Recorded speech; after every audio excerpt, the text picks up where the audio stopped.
Hey guys, this is the Poker Team. I'm Zafar and I'm here with. Sahad. And today we'll be giving you a review of the Runaway comics. Now that the series is actually ongoing, for those of you who are getting lost due to the fact that you don't know the comics or anything about it, we'll be giving you an analysis on the comics. We might be mentioning a few things about the series, so generally spoiler alert. Some of the things we say might happen in the series and it might spoil it for you, so we're telling you point blank before we start the video.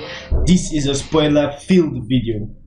Yep, and The Runaways was a mini Marvel comic series, so it's not really widely known and it's not really that popular since it was an on and off project, and sometimes they kind of deviated in the story. But they also, some of the Runaway characters also appear in other Marvel franchises. We have seen them in the House of M series, in the X-Men universe, and also seen them appear occasionally in the Agents of Shield series. Yeah, so although there have been multiple iterations of the characters, and like we mentioned earlier, the series goes on and off, so there are different origins and some different twists. We'll be sticking with the main storyline where we have six kids whose parents are part of an evil organization called the Pride, and they join together to stop them in the form of the team Runaways. So without further ado, let's go. Let's talk about Runaways as a group, like as a whole. The Runaways were six kids who were friends while they were young, then something happened, and then they broke up as a team. And later on, the main character, arguably Alex Wilder, misses his friends, he brings them back together. And on one of these get togethers, they decide to investigate their parents and see what they're up to during their meetings. And they discover their parents are sacrificing a little, seemingly innocent girl, little, as in not a little girl, but Shah, a teenager. And they decide to, investigate further. And when they discover that their parents form an evil organization called Pride, they decide to form the Runaways in order to stop them. Some of them still take from their parents, some of them have inbuilt powers. The Runaways is just a group of different people. We have alien invaders. The Pride, rather, is a group of different people. We have alien invaders. We have mad scientists. We have a group of other people and their children. Some of them inherit some of their powers. Others have to still take in order to be able to fight these people. Yep, the Runaways have not ever been considered a part of a specific universe. We can't say they're mutants, we can't say they're inhumans, we can't say they're enhanced. They're just basically a novel, and it just kind of gifted these people specific abilities, pieces of technology, and races.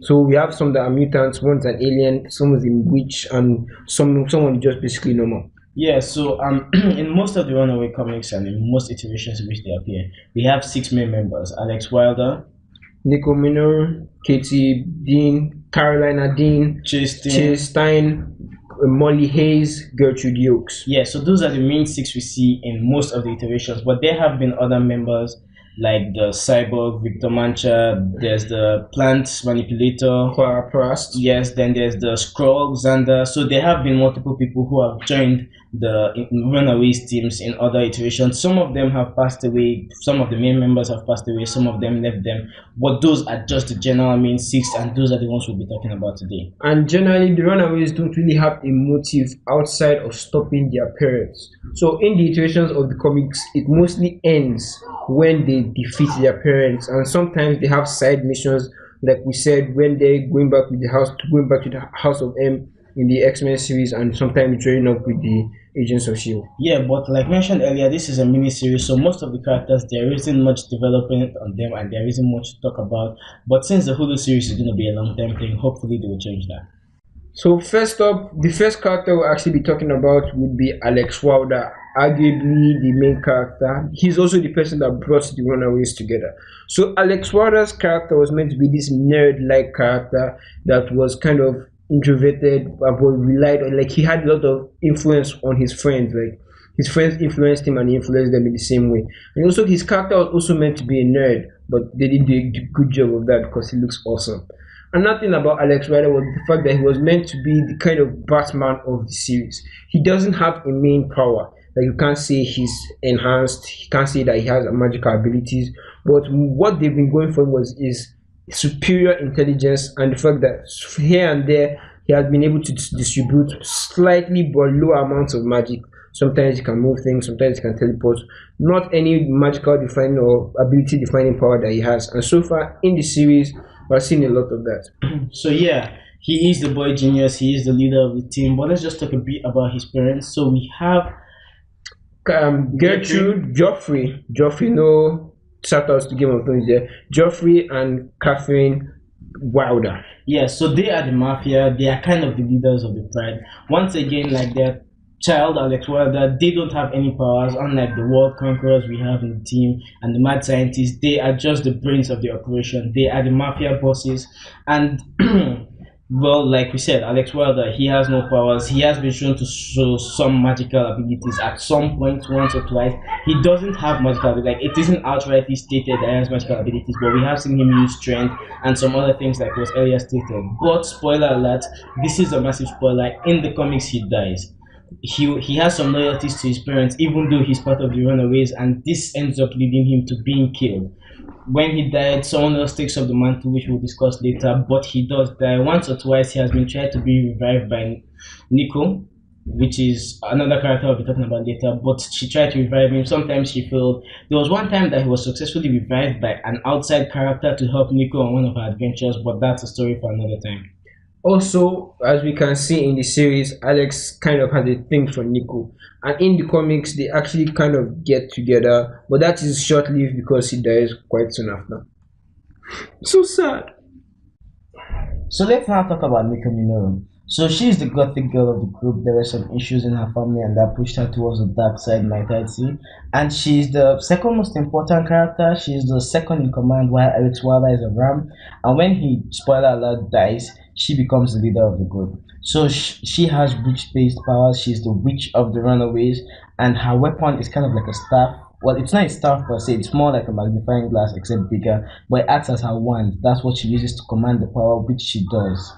Yep, Nico's staff is called the Staff of One and it was originally owned by her mother, Tina Minoru, and her father, which is also said to be a witch but can't really do anything, Roberts, is not important in the story. Nico's mother, Tina, is like the witch, the caster of the pride. And when Nico gets the staff, she needs to, in the comics, summon the staff by harming herself, but this has later been changed in the comics. The staff can do, like we said, witch-based power. She can use it. She casts, basically has to cast different kinds of spells. She can cast barrier spells, weather changing spells. She can cast spells to blast out repulsor purple beam from her hand or from the staff. It kind of differs, but her and Nico, as we've said, is also one of the most important characters in the Runaway series, due to the fact that she like kind of has her own spin-off series.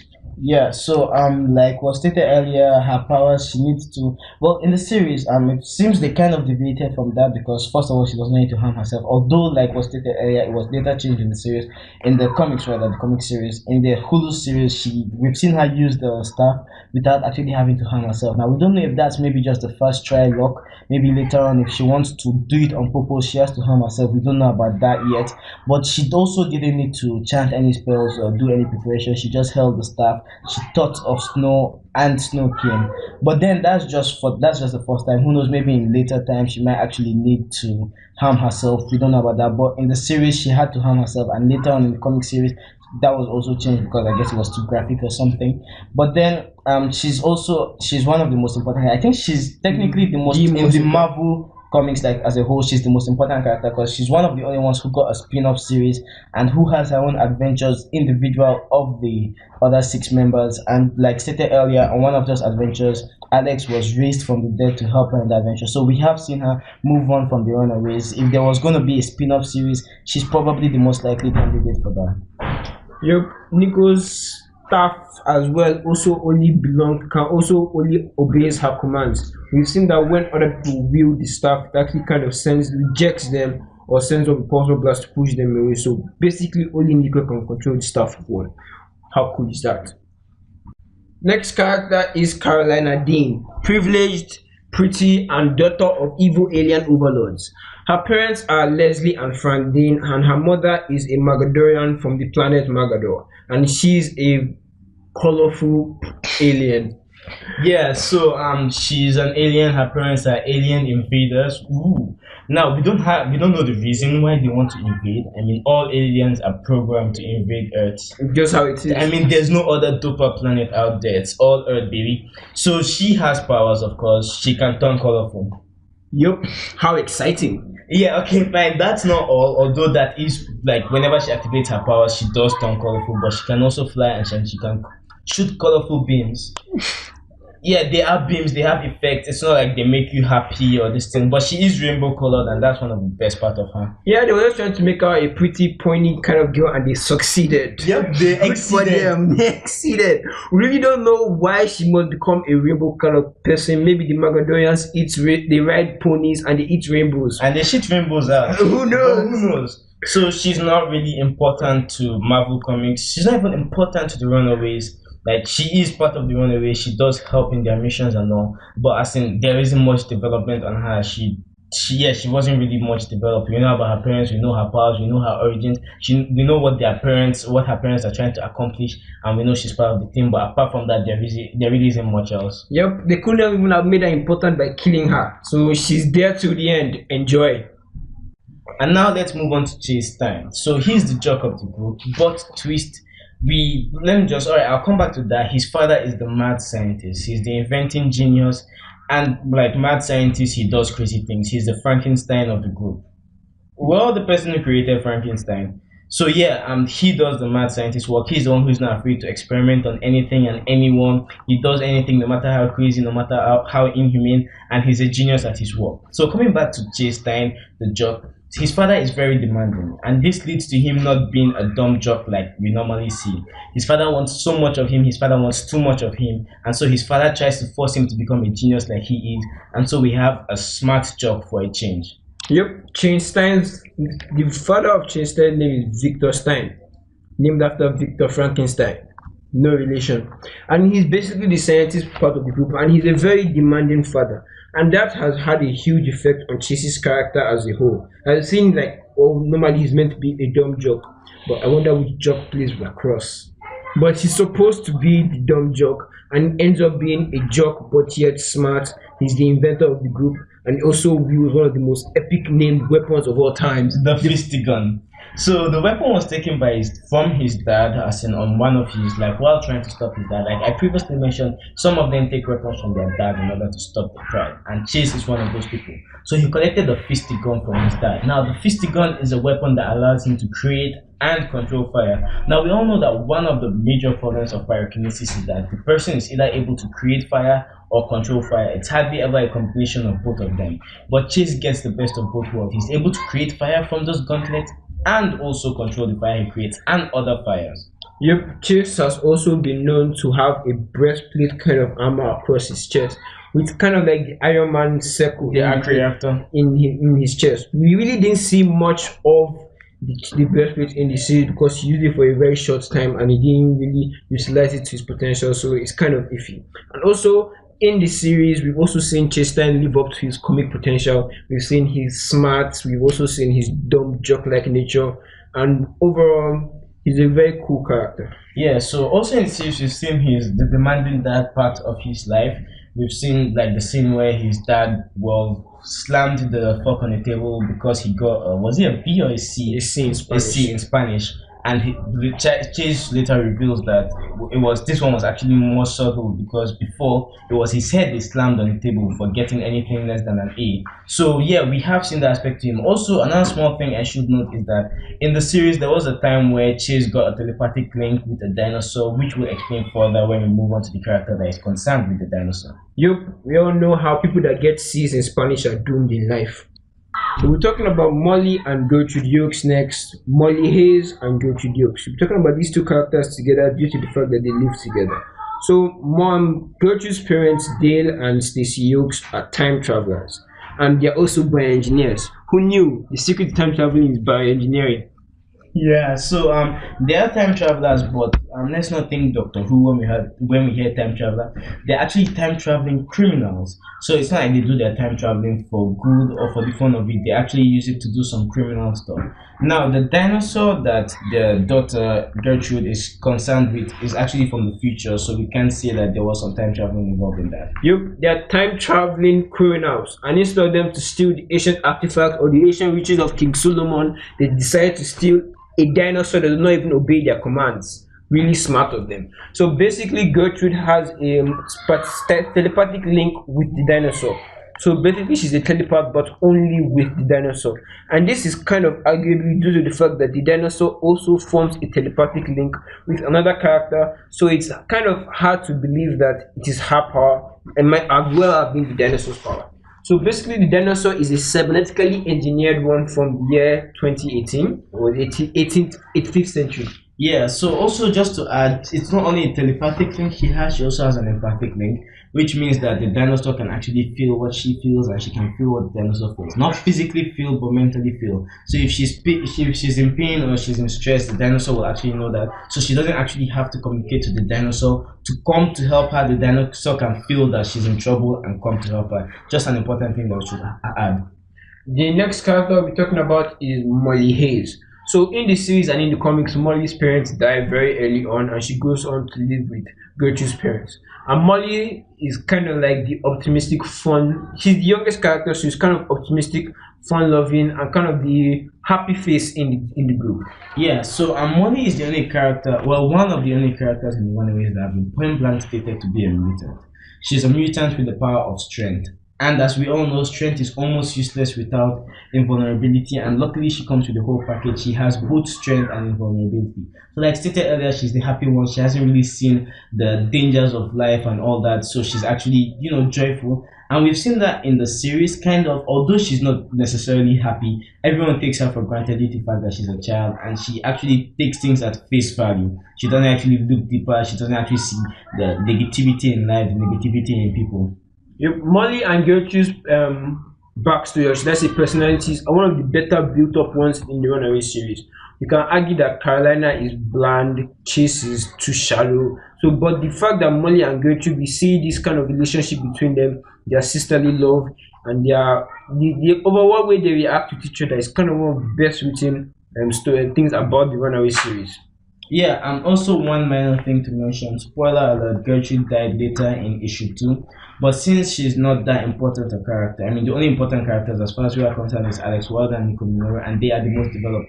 But she did die, it was a sad moment. Hopefully, or maybe they might not put that in the series. We don't know how Hulu is going with this. And since Hulu have not produced any previous series, we can't tell how they might go with it. Like HBO Game of Thrones, we might say they are going with death. But since it's Hulu, we don't know if they want the more family-friendly type and keep all the characters alive, or if they'll follow the series and kill these characters according to how they were killed in the comics. And now we'll be moving on to our other side characters. And in order of importance, we'll be starting with Old Lace, the dinosaur. So one of the few things we ever see are dinosaurs in the cinematic universe. And dinosaurs with names. And the fact that we get a cool one that actually cybernetically enhanced is just really dope. Old Lace can be arguably the one that sets up the telepathic link, since it set up one with Gertrude and later one with Chase. And we really don't know much about Old Lace other than the fact that it is cybernetically enhanced, which makes it faster, immune to bullets, and just kick ass. Another thing we really don't know about Old Lace is the breed of dinosaur that it is originated from. It seems to be a velociraptor, but we can't be too sure about that. Yeah, so Old Lace has had some connections to certain characters over the long run of the Runaway series, and by long run I mean short run. So Old Lace has had connections with Gertrude Jokes. That's the main character that it has a telepathic link with. We've also seen a link with Chase Stein, which we earlier mentioned, and one we didn't mention mainly was Alex Wilder. Although this was a short one, this was a short one. The whole series was short, so most of the things that happened in it happened for a short time. But over the years, we have seen these three characters have telepathic links with Old Lace. And our next character is Chloroplast. No, sorry, I mean Claraplast. What's the difference? That was a good play on words though by Marvel. We see you. Claraplast is actually from 1904. Or 1945, one of them, I can't remember. So basically, she is from the past, and it's arguably that Stacy and Dale Yokes brought her from the past to the future, and she can control plants. You didn't see that coming, did you? So Claraplast can control plants, and she originated from an abusive dad, and she's kind of like also a little kid, kind of around